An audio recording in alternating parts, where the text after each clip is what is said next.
Doubletree, Hilton, 1100 Crocker Road, Westlake, Ohio.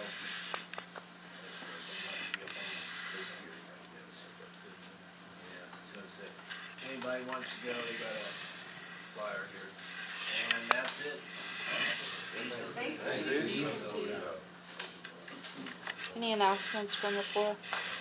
I'm Gary Malcolm. Gary. Yeah, we have a trip to Dr. Bob's house planned the 27th of April. We're meeting at 7:30 over where we meet on Monday and Wednesday and Friday at the New Bremen thing at 7:30 in the morning. And so if you're signed up for that, either there's no cost to them.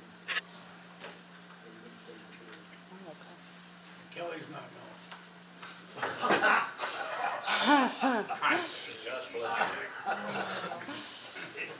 Okay.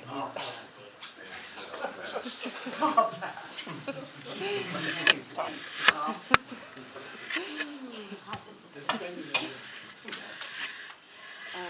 All right, this is a league meeting, and who I've asked to speak tonight is one of my favorite people in the world. And she's somebody that's walked me through where I'm at today, and I owe a lot of gratitude to.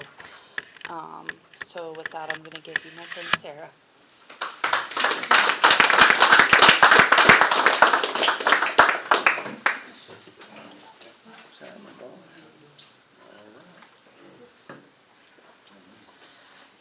Hi everybody, I'm Sara and I'm an alcoholic. Thanks for asking me, Miranda, and you're one of my favorite people too. So, wow, I'm a lot more nervous than I thought I'd be, and the way over here was like rainy and nasty, and I'm coming from Portland, and it was hard to see. And before I left, the dog scratched me in the eye and had a brother, and yeah, things were just, yeah, just crazy, but that's, life. Thank God I have a program today. And so I was just like, well, just bring it on. Here we go. It's fine. And I'm glad some women showed up because I've never given a lead to a men's meeting before, so grateful for that. My sobriety date is July 10th, 2019. So coming up on a little under 5 years, by the grace of God and the Fellowship of Alcoholics Anonymous. But I know that what I really have is just today, from the time that I woke up till right this moment. So I need to always remember that, and I hope I never forget that. I stay sober one day at a time. I was born in, I'm supposed to tell what it was like, what happened, and what it's like now. And I've given some leads, and I feel like I always get stuck in what it was like. And I always say that I'm not going to do that. I'm going to try not to do that, and I'm going to try again. But we'll see what happens. I'm just going to let God kind of take this. But I was thinking today about the piece, the what it was like. I don't know what that is. And I'm a squirrel too, so there's that. Oh, it is? Oh, okay. Okay. So the what it was like is basically step one. It was how my life was unmanageable, and the powerlessness that comes from this disease. So I was born into a really good family. I had a really good childhood.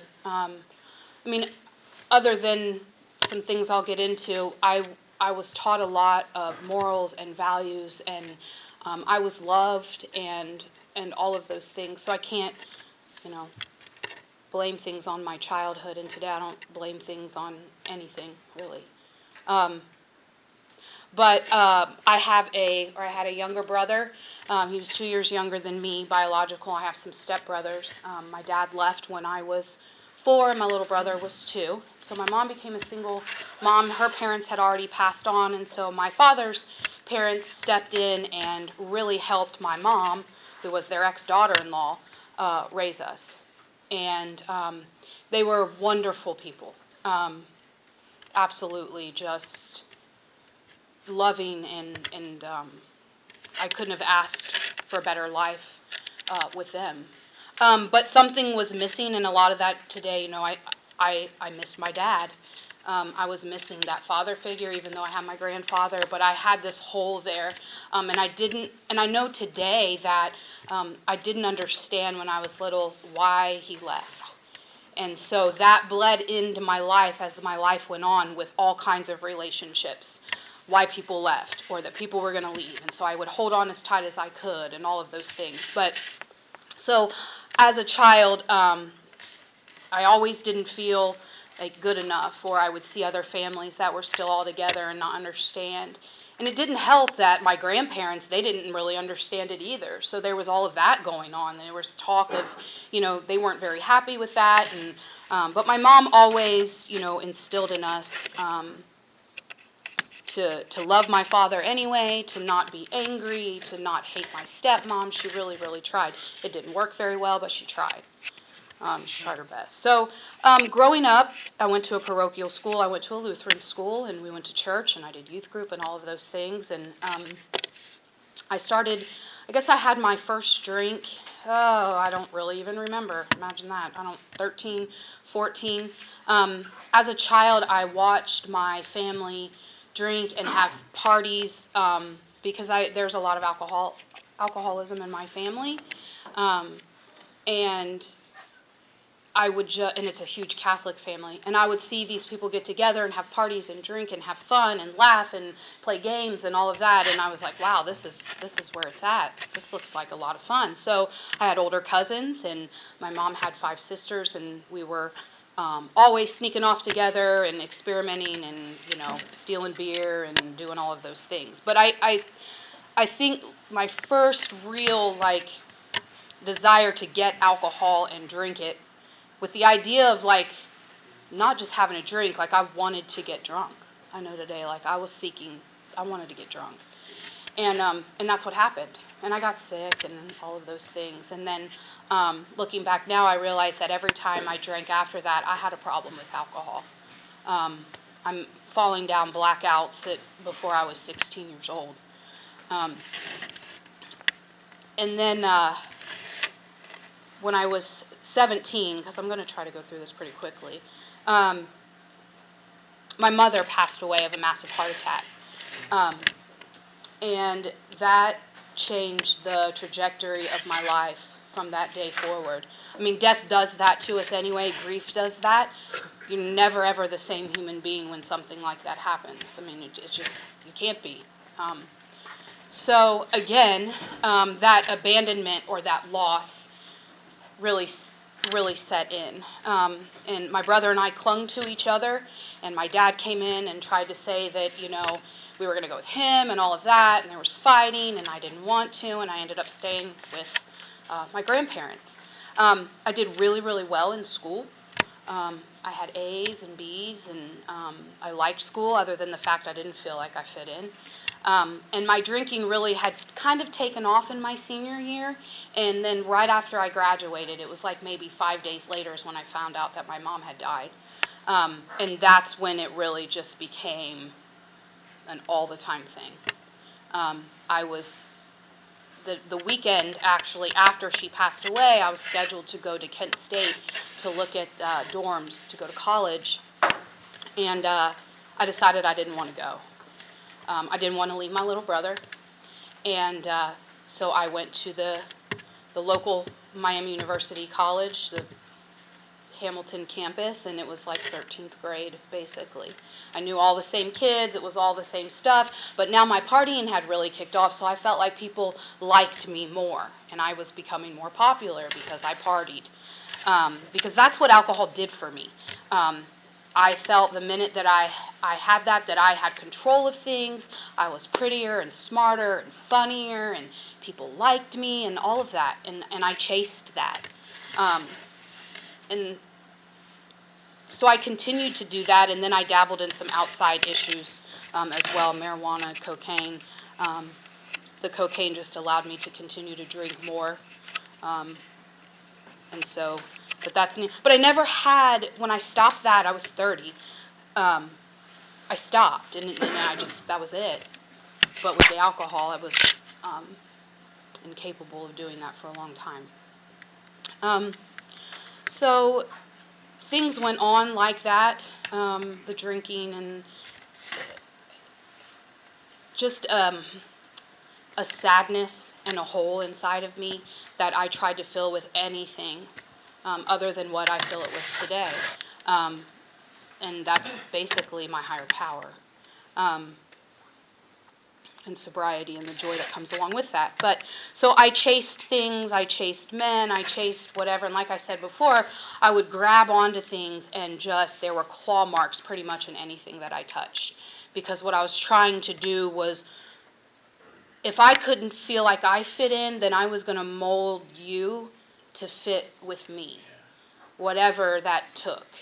I would manipulate, I would lie, I would cry, I would whatever I could do. And if I go backwards and look at my childhood, that's what I did as a little girl too. I was the firstborn grandchild on my dad's side, and I was this little girl, and my grandfather just doted over me. Like, I could do no wrong. And a lot of people grow up like that, but mine was just to this extreme that I knew if I wanted something, there was a way I was going to get it. I could figure it out. And I did that all through my drinking career too. So in my early 20s, I had met someone, and I dated 4 or 5 years, and we got engaged. And because of my drinking, I had a good job. I worked for the county. I worked for Job and Family Services as a caseworker. And there was a restaurant and a bar downstairs. And I started, after I'd get off work, going down there. Well, then I started working down there. And then it was just, yeah, the drinking was constant. So needless to say, that relationship blew up on both of our ends, really. And my grandparents were moving out of state. They were moving to Hawaii and asked me to go. And I said, whatever, let's just go, because I don't have anything to lose. Because I was a runner too, I would run from anything, that scared me, or just in general. I was running from myself all of the time, really. I hated myself. And so it was a geographical change, or try to be a cure, and I took me with me, and that didn't work out so well. And lots of you in here know what happened while I was out there, and I hit a pineapple truck drunk, and so for those of you who don't know, and I decided to come back, or go back to Hamilton. And literally, it was just the same thing over and over and over again. I say I became a daily drinker. I don't even really remember, but I know it was before I turned 30 years old. I'd say probably 25. And I didn't quit drinking until a month before my 40th birthday. So I drank every day for 20 or 25 years. And it progressed, like it does, because it's a progressive disease. And it's progressing right now as I stand here and I talk to you. And so today I try to keep my recovery as progressive as I do as what the disease was, because that's what I have to do today. So I jumped around, I moved around. My main goal in life was to drink, and then everything else would fit around that, however I could fit that in. I was able to hold jobs, I was able to do all of those things because I needed money to drink. And so life was just really one big party. I never dealt with my mom's death. My brother had dropped out of school when he was a junior when he was a sophomore. I think he stayed one more year, so he had dropped out of school. So him and I kind of just, partied together, and that's just what we did. And then I got my first DUI when I was 21. I'm not going to go through all of those. I've had a total of 4. And sorry, I'm emotional today, and I'll get to that later. But anyway, and I had a lot of hospitalizations, hospital stays, a lot of hospital stays. 2016, I'm going to kind of fast forward because it's all really all the same. However, a lot of the DUIs also included hitting cars and then running. So I said I was a runner. Well, I did that too. I would hit cars and then I would run. So I found myself in 2016 with a lot of medical problems, a lot. I started to turn yellow, and I had pains in my sides, and I was literally a mess. I was dehydrated, my throat, I was coughing up blood, and it was terrible. So I went to the hospital, and I had been hospitalized before, and I had done a small stint in a behavioral health thing, like a week, like a detox, but I got out early to go to my grandmother's funeral. And I'll back up to that because that grandma that I talked about that raised me the way that she did, that I loved more than anything, when I got the call that she was dying in the hospital and if I wanted to see her alive, I needed to come right away. I tried to go to see her and I could not get to the hospital because I couldn't remember where it was. I had drank so much wine, and I had lived in that town all of my life, and I got in the car to go see her, and I couldn't find the hospital.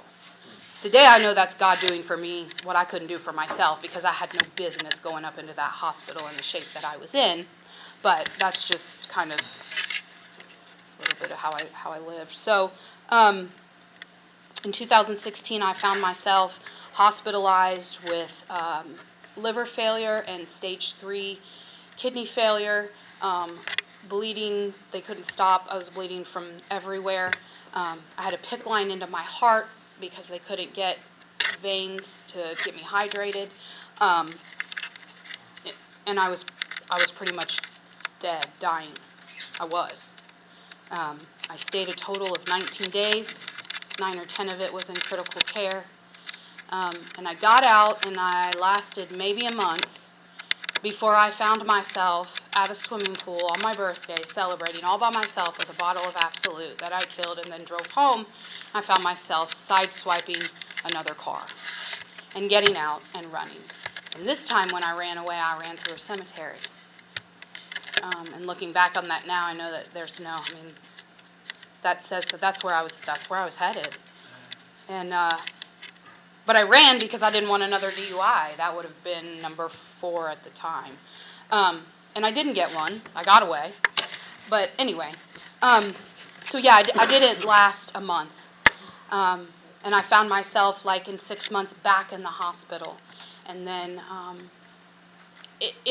and that's the piece that, like, if the love of my family, those wonderful people that I had in my life, and the scare of hospitalizations and what this disease does to my body, if that could have got me sober, I would have been sober a way long time ago. But I was hospitalized with that liver failure that time in 2016, and I didn't get sober for 3 more years. I continued to do what I always did. I try, like what the big book says, to just drink a little bit and, monitor it, or tonight I'm just going to do this, or I'm going to have wine, or I'm going to drink organic vodka because that's better for me, and I'll put it in my Gatorade instead of my whatever, because Gatorade will keep me hydrated, like that insane alcoholic thinking. So in 2017, I had met somebody who wanted to move to Salina. He was a truck driver, and I'd known him from high school, and I had no children. I had never gotten married. I had really nothing tying me down. And so I was like, hey, yeah, why, let's run again. Let's go. That's fine. And I will say, though, that is one geographical move that I made that probably saved my life. I mean, we hear all the time that they don't work, but for me, coming to Salina probably saved my life, literally. I moved in January 17, and in July of 17, I was back in the hospital. I had gone into Coldwater, and my blood pressure was like 60/40. And they put me in an ambulance and sent me to Lima, where again my liver was failing, and the same thing over and over and over again. So finally, January of 18, I decided that I was going to go into the House of Hope. I got involved with foundations, and the counselor there had got me hooked up with the House of Hope. And so I went into the House of Hope, and I did okay for, I think, January, February, March, 3 months, almost 4 months-ish. And then that lying and the manipulating and I'm going to do what I want to do kicked in all over again, and I started sneaking around and drinking. And I got caught, and they gave me another chance. And then I got caught again. And then before they could kick me out, I ran. And they called the sheriffs because I had got my car back. I had gotten my life. I was starting to get things back. I had been introduced to Alcoholics Anonymous and the fellowship that's here in Mercer County. And I networked and gotten numbers and gotten a sponsor and done all of those things. And so I was getting my life back. I was. But I couldn't stop drinking. I didn't want to stop drinking. That was really the problem. It talks about how we're supposed to have no reservations, and the idea that we can drink like normal people has to be smashed. And I wasn't game for that because I wanted to still drink like normal people. I was mad. I was pissed off. And it wasn't until years later when I heard my friend Kevin say that in a meeting one day that I was like, wow, that's it. I was pissed that I couldn't drink like normal people. And it seems so simple today, but I couldn't figure it out for the longest time. So, things had started to get better. I got my car back, so I just took off, and they went looking for me and didn't find me anyway. So then I was down to my car and nowhere to go, and the person I had moved up here with was an alcoholic also, and he was abusive. And I knew if I went back to that house that I was going to continue to drink. That I did know. And deep down, I did not want to drink. And so my wonderful sponsor, who offered to let me stay with her and Jim, things that sponsors don't usually do. That's not really what we think of a sponsor as. But I'm so grateful today that they let me do that. However, I wasn't done lying and manipulating and doing all of those things. So I'd stayed sober for a couple months and then back at it all over again. More hospitals, all of that. And then I met my now husband in the rooms, and immediately I made him my higher power. And I thought, well, this is it. This is what I've needed all my life. I've just had these really terrible relationships. I've had alcoholic boyfriends. And if I could just be with somebody who's sober, then that'll do it. That'll help. Well, that wasn't the case. And so I continued to lie and manipulate and hide and do all of those things.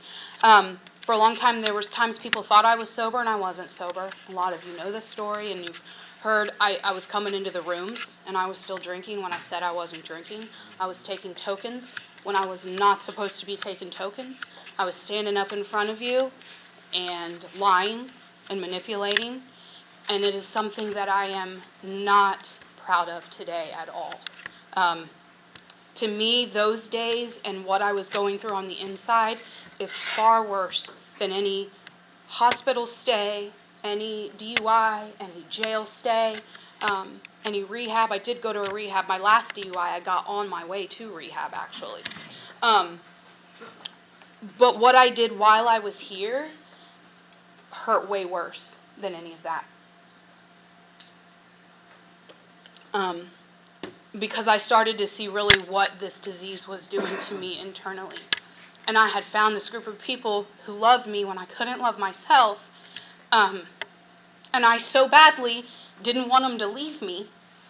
So I didn't tell them if I was struggling because I couldn't see the real me. So I'm going to hold on as tight as I can so that they don't leave me. And I know today that that's not how it works. I say this in meetings all the time. I would hear, like, keep coming back, keep coming back. And I thought it meant keep coming back sober, like we are, you know? And I know today that that's not what that meant. It meant just keep coming back regardless. Just whatever happens, keep coming back. And I did that, and I'm grateful I did. But I'm not proud of what I did.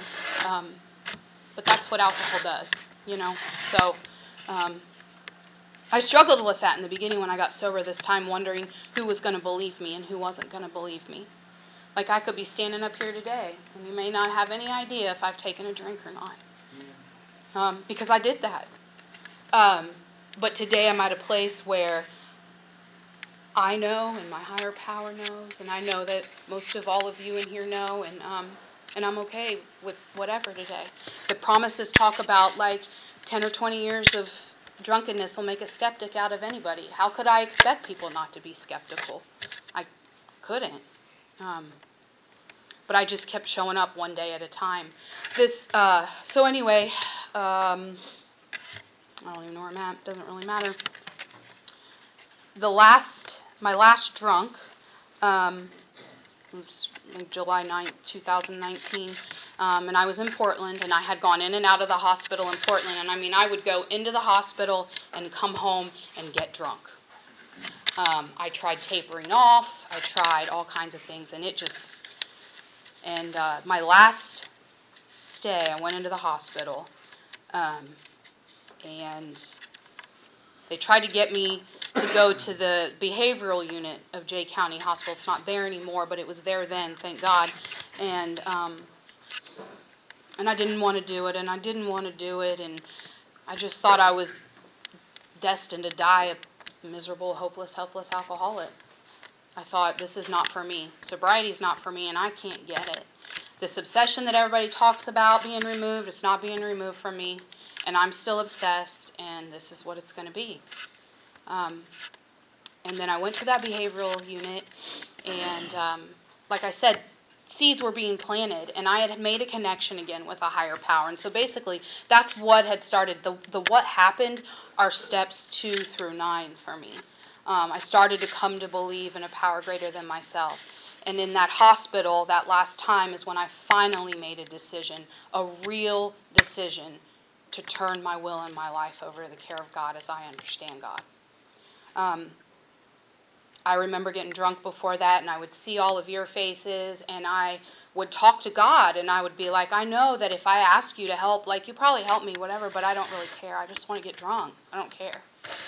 And that's what I would do. And so that day in the hospital, I remember laying there and starting to pray, and I just asked God if I could come back. I made a decision to come back, like a real decision, that I was going to surrender and do whatever it was that he put in front of me to do, or deal with whatever I had to deal with, or willing to go to any length whatsoever, because I didn't want to die.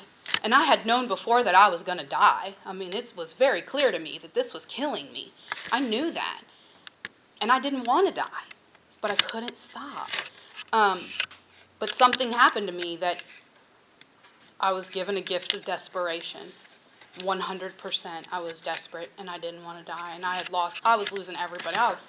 My sponsor, Brent had enough, it was just all of the things combined, and I was just like, what am I doing? What am I doing? I don't want to live this way anymore.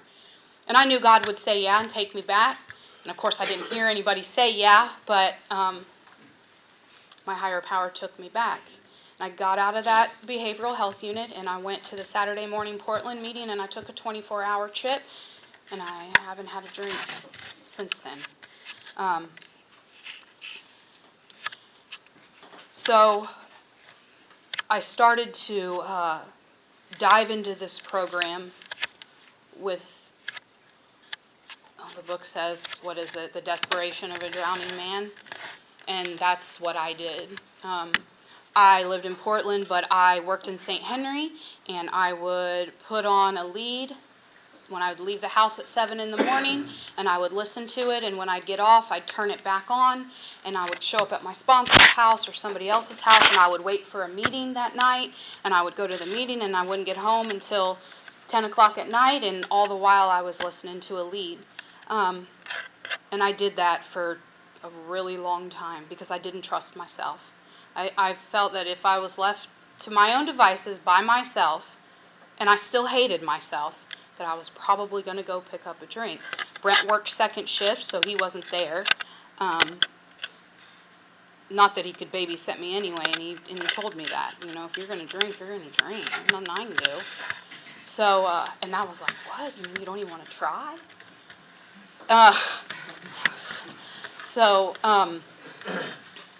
And then I started really diving into the steps. I work steps. I work steps with my sponsor. I dabbled in them, but I wasn't 100% in. So then I after that decision, then I made an inventory again, and I shared it, and I started looking at character defects, and I started making a list of people that I had hurt, and I was willing to make amends. And there are amends today that haven't been made, but I'm willing to make them. God just hasn't revealed that to me yet. I learned that I'm not willing, and then I just go out and run and do this thing. Things appear as they're supposed to, and they come to me. And I've made some amends in my life that I never, ever thought I would make. And that dad that I was so angry at and so resentful at, I realized that I had given him all the power in the world to get me drunk and keep me drunk and kill me, basically. Like, that resentment, that was killing me, 100%. If I couldn't find a way to get rid of that, I was going to die drunk. And so I found forgiveness in the 5th step and the 4th step. That's what those are really about for me more than anything. So what it's like now, gosh, it's already 20 after. I live in, what it's like now is 10, 11, and 12. And that's continuing to take a personal inventory every day and keeping up a conscious contact with my higher power and helping other alcoholics and other people who are suffering from this disease. I'm blessed today to work in the recovery field. I'm a certified peer recovery coach, but that's not my recovery. It takes up a whole lot of my time, a whole lot of it. And my life is recovery pretty much 24/7, and I'm had to find a way to balance that and throw some other things into my life to balance that out, to take care of me too, because I can't do it all the time. But I know that being sober is the most important thing for me in my life today, or I'm not going to have any of the other things that I have. So I never forget my last drunk. I never forget where I came to get sober. None of that. It's on my mind every single day, and I'm grateful every single day. So I'm doing that now, and that is very, very challenging, but I believe that there's a purpose for my life. God was not done with me. I had chance after chance after chance. And the way that this job fell into my hands, and I know I'm walking the walk that I'm supposed to be walking today. I know that. I believe that with all of my heart. I have peace about it, even when it's hard. So I've had a lot of trouble, a lot of issues in sobriety, and I feel like I wouldn't be doing this program justice if I didn't talk about how it's carried me through some of the most difficult times in my life, and those have been in sobriety. In 2021, well, I got married in 2020, and so happy times made me drink too. I mean, I drank when it was cloudy, sunny, money, no money, all of those things. So happy times I have to be careful of too. And I got married in sobriety, and I was able to do that and not feel like I needed to take a drink. And then in 21, I was diagnosed with uterine cancer. And I don't have any children, and the finality of not being able to have any children when all I ever wanted to be was a mom growing up. An alcoholic was not what I wanted to be, but a mom was something I really wanted to be. And I struggled with that. And then I had that finality, like, you're going to have a hysterectomy. That's never going to happen for you as a biological mother. And I had to deal with that. But I never thought about going and getting drunk. I came to meetings, and I called my sponsor, and I worked with other people in the rooms, and I got through that, and I had my surgery, and then the following year I had a fall on some ice, and I tore a rotator cuff, and I had to deal with that, and the fear that came, and I'm not going to lie, it was fear of pain medication, because I didn't want to wake up the beast, because that's what it is, and I don't know what it's going to take. If I know if one little drink of alcohol can send me spiraling, like I was worried about that. But I can't be a martyr either, and pain can make people do crazy things too. And, I talked that over with people in the rooms, and I took it like I was supposed to, and never craved it, never craved alcohol, and I'm really, really grateful for that. But the hardest thing for me that's happened, and a lot of you know, I lost my brother July 29th this past year to a fentanyl overdose. And he had been sober for 5 years, He struggled with this disease like I struggled with this disease, in and out of the rooms, in and out of sober living. And he had really started to make a life for himself. He was a real estate agent. He was a peer recovery coach. And he used twice back in July, and nobody knows what was going through his head. I do know that he allowed the gifts of sobriety to rob him of the gifts of sobriety. He dove so far into his job, into his children and their lives, and it was wonderful, it was beautiful. But he wasn't taking care of his sobriety the way that he needed to be. And so that is probably the hardest, almost more than my mom, the hardest thing that I have ever had to go through in my life.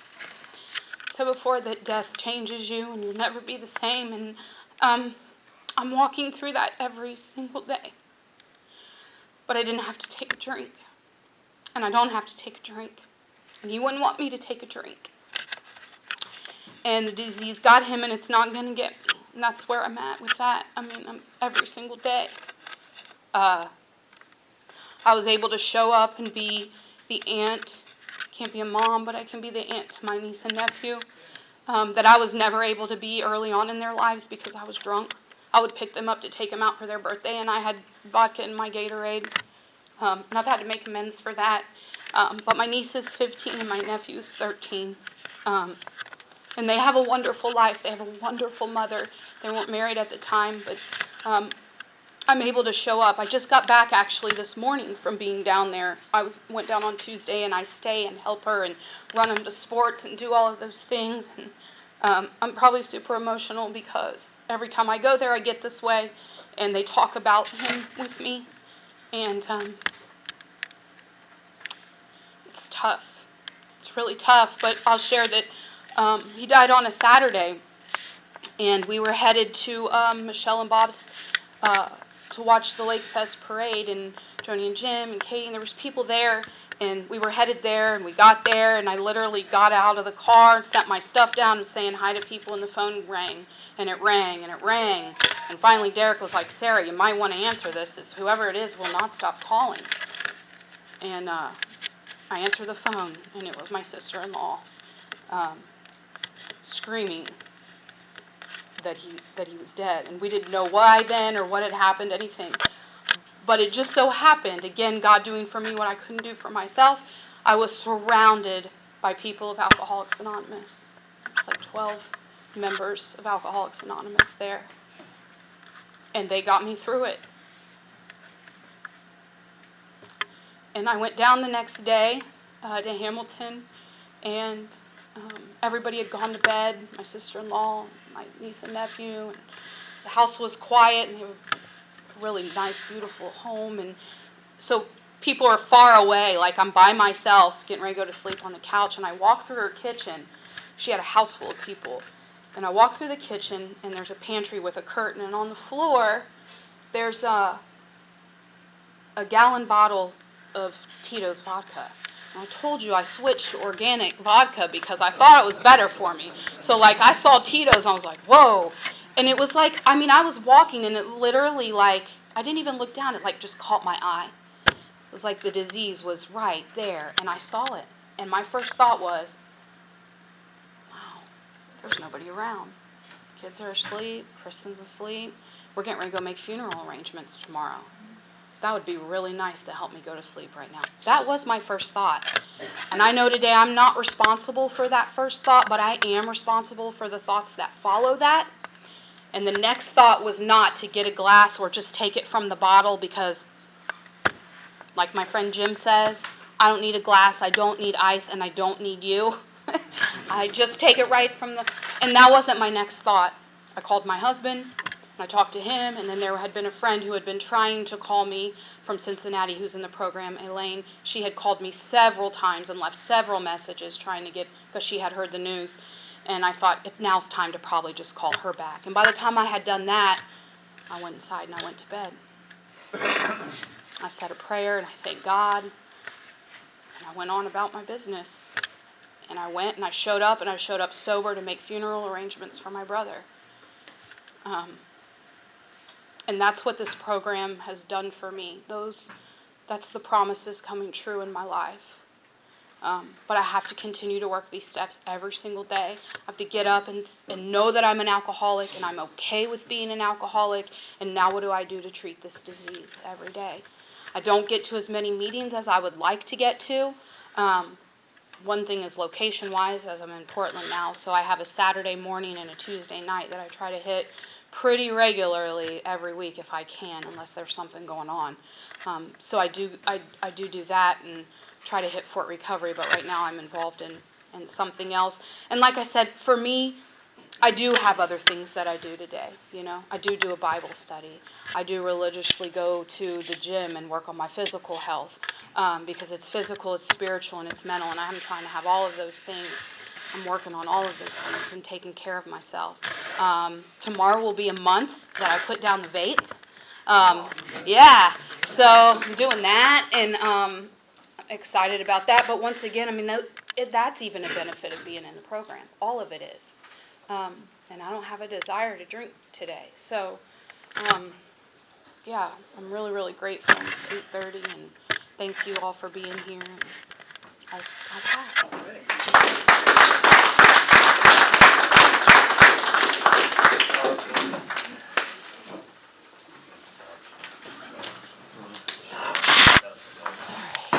Thank you, Sarah, for your lead. That's a day when we were at the Lake Festival that I'll never forget either.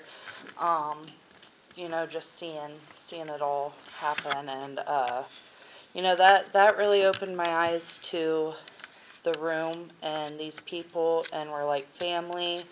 People that we would never link up outside of these rooms, but we share the common denominator, and we're there for each other, and we show up for each other. And, the first time I heard your lead was in Kevin's garage during COVID. And then, I knew, we had so much in common. I don't even think I knew you before that.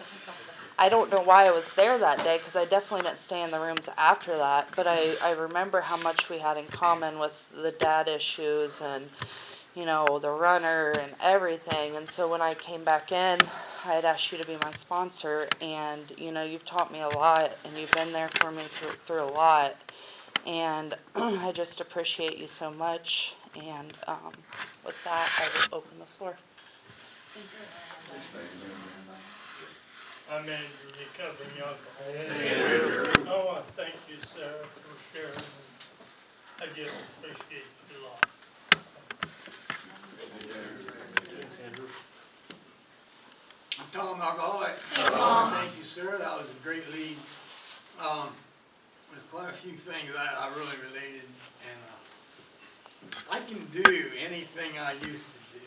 I don't have to drink to do it, And there was just a lot of things I related that you said that I can't bring to mind right now. But your meeting is going to go all over the world eventually, like my other website did with all the leads on it. So don't be embarrassed. Thanks. Thanks, Tom. Thanks, Tom. Steve, alcoholic. Hey, Steve. Yeah, I've heard your lead before. I like this one a lot. And I always remember back to our days in IOP. I always say that.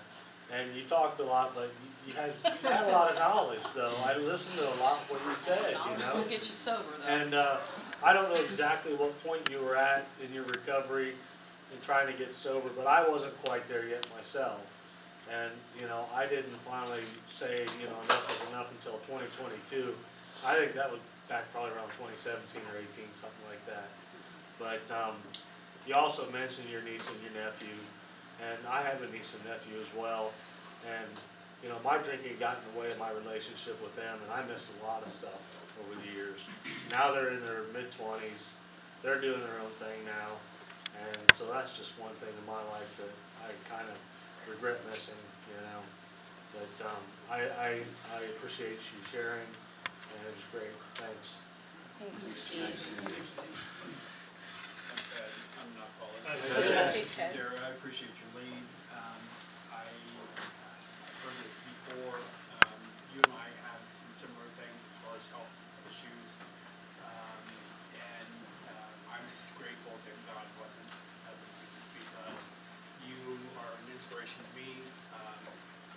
listen to you, and you always seem to be very eloquent on what you say in meetings and so on and so forth.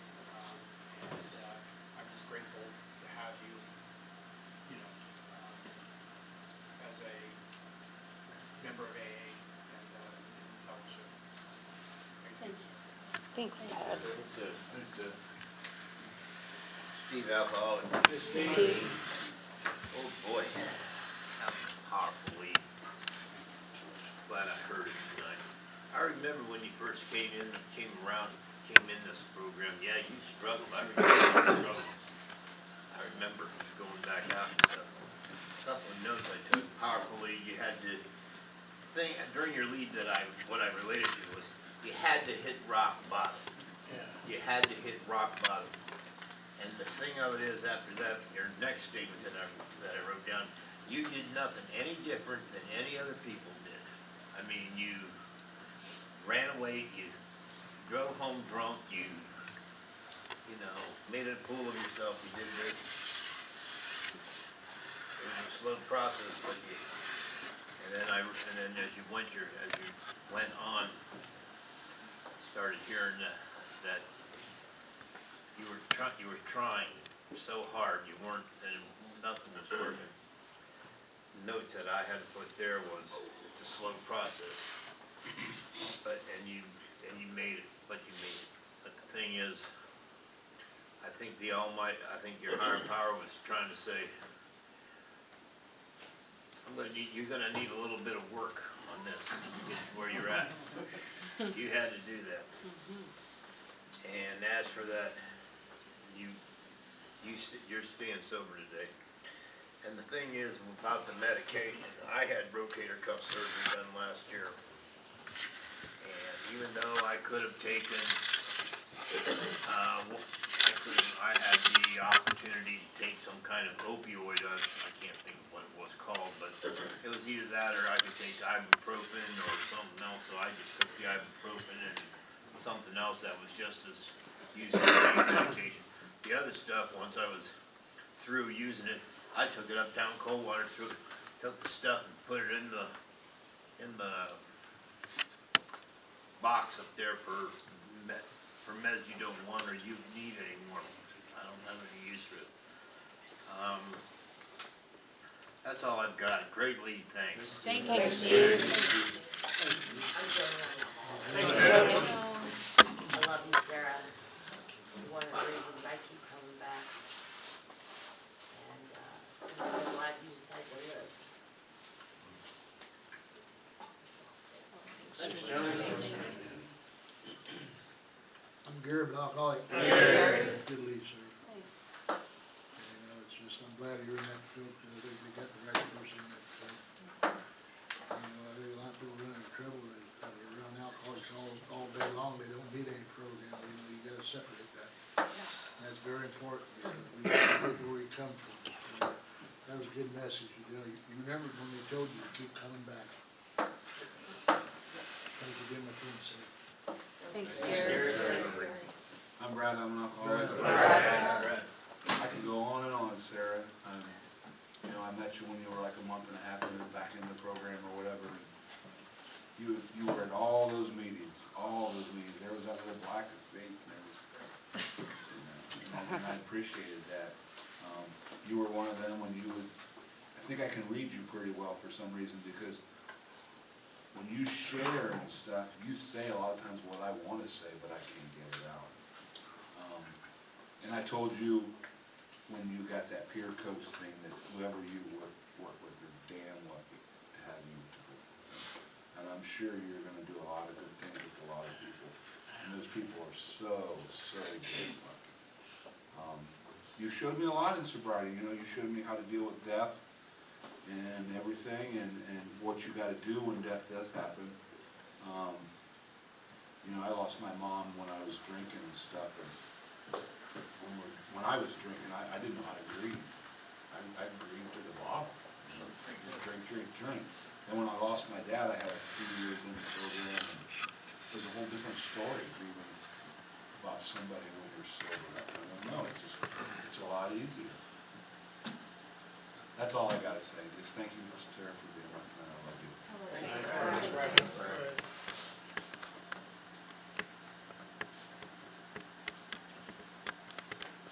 you. Anyone else? Derek, alcoholic. Hey, Derek. Thanks for your lead, Sarah. I really appreciate the work you do with my wife. You help her out a lot. I was kind of thinking about what to say, because I've just been thinking about this a little bit, because I knew you was doing the lead. You know, I was there that day that you lost your brother, you know.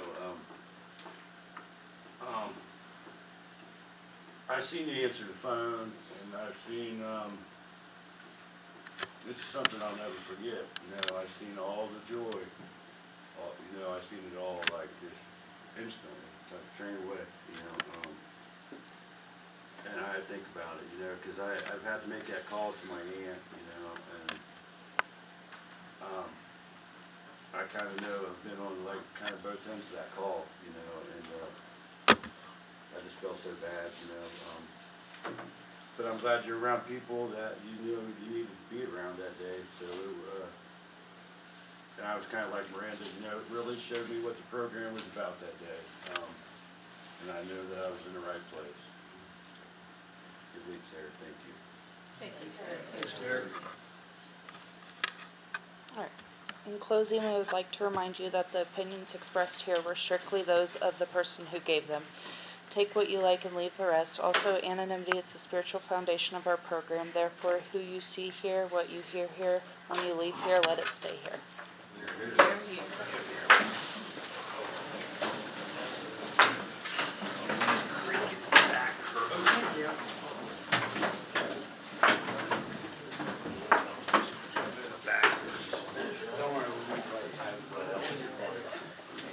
This one over here might be awesome.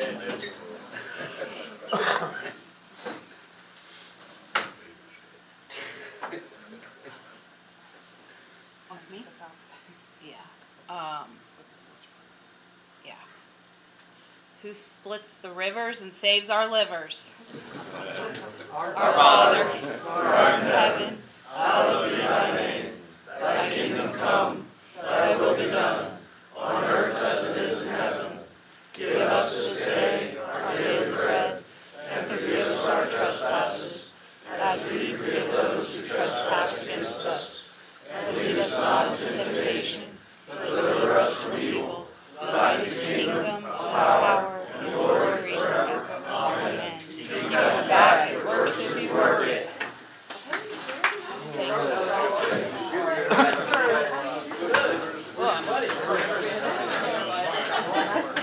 Thanks, Ted.